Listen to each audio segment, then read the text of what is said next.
Good morning.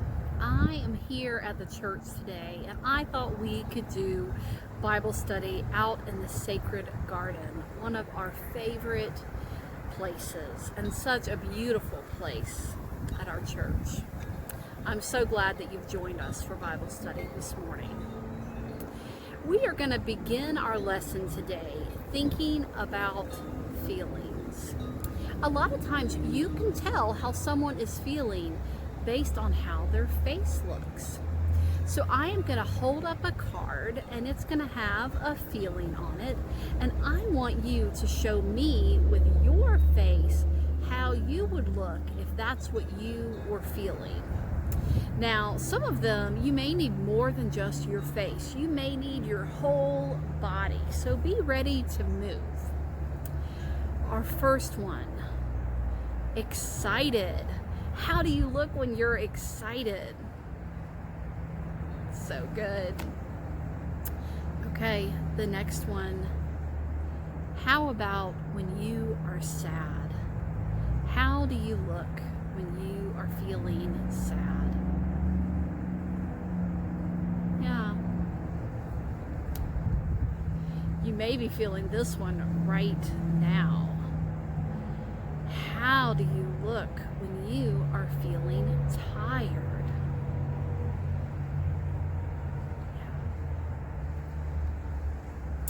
Okay, this one I think you're going to need your whole body. How do you look when you're busy? Yes. Okay. Now we'll quiet down for just a minute. How do you look when you are quiet? Let's be quiet together for just a minute.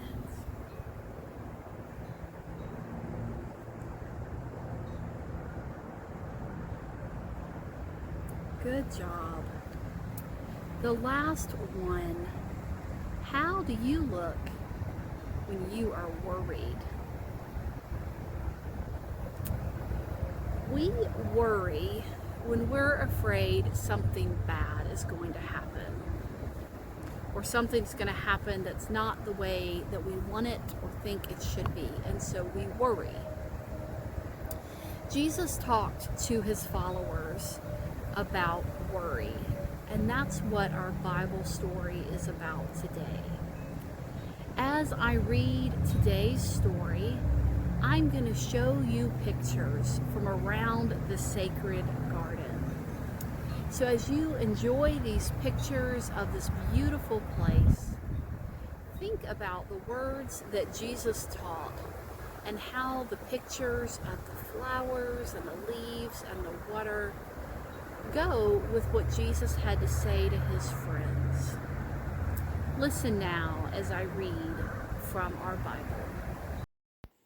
Don't worry. Matthew 6:25 through 34. Jesus said to his followers, "Do you worry about yourself, what you will eat and what you will wear? Isn't life more than food and clothing? Look at the birds of the air.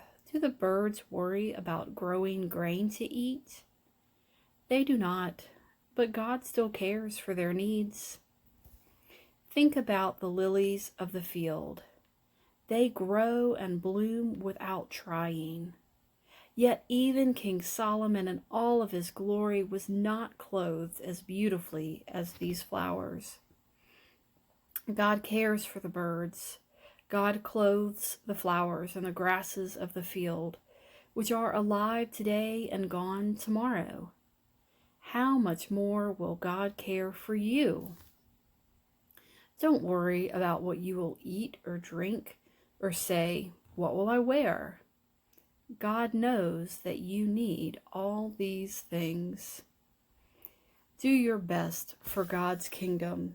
Make following God the most important thing. The rest will fall into place.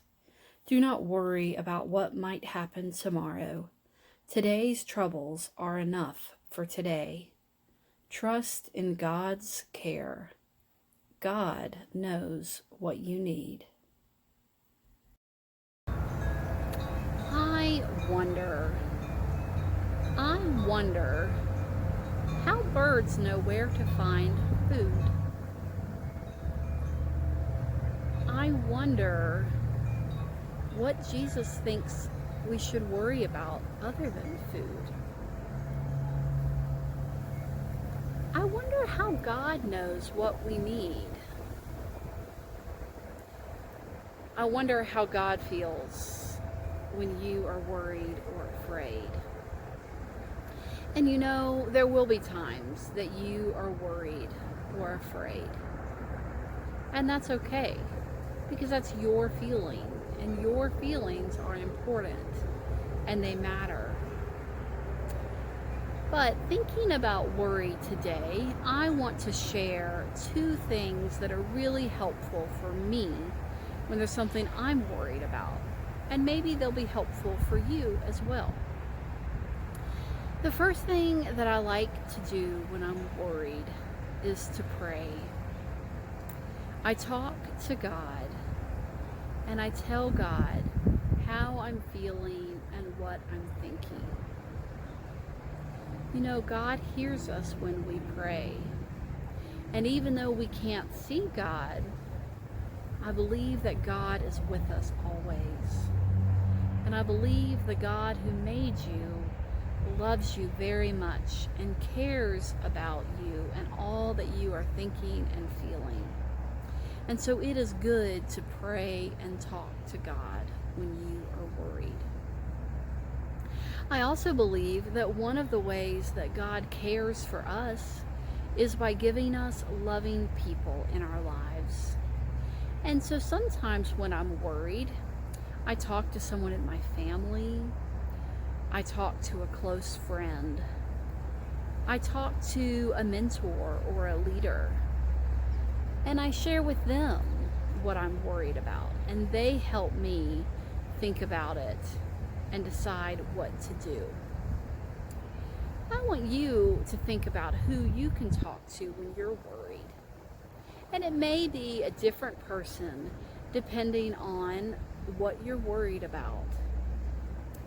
You have your parents. You may have a brother or sister. You can always share with me or one of your leaders at church. You have teachers at school and friends. Think about the people that you can talk to. Right now it's hard because we're away from them, and so we can't always be with them to share with them our worries. But soon enough, we'll be back together again, and you'll have these people that you'll be seeing every day. But until then, think about people in your house, or think about what chances you have to share with someone. Can you write a note? Can you ask your parents if you can call a friend or a teacher or a leader and talk with them? I'm so grateful for a God who loves us so much and who cares for us when we're worried, when we're excited, when we're sad, when we're tired, when we're busy, when we're quiet, no matter what and always. Thank you for joining us for Bible study today. I will see you again next week.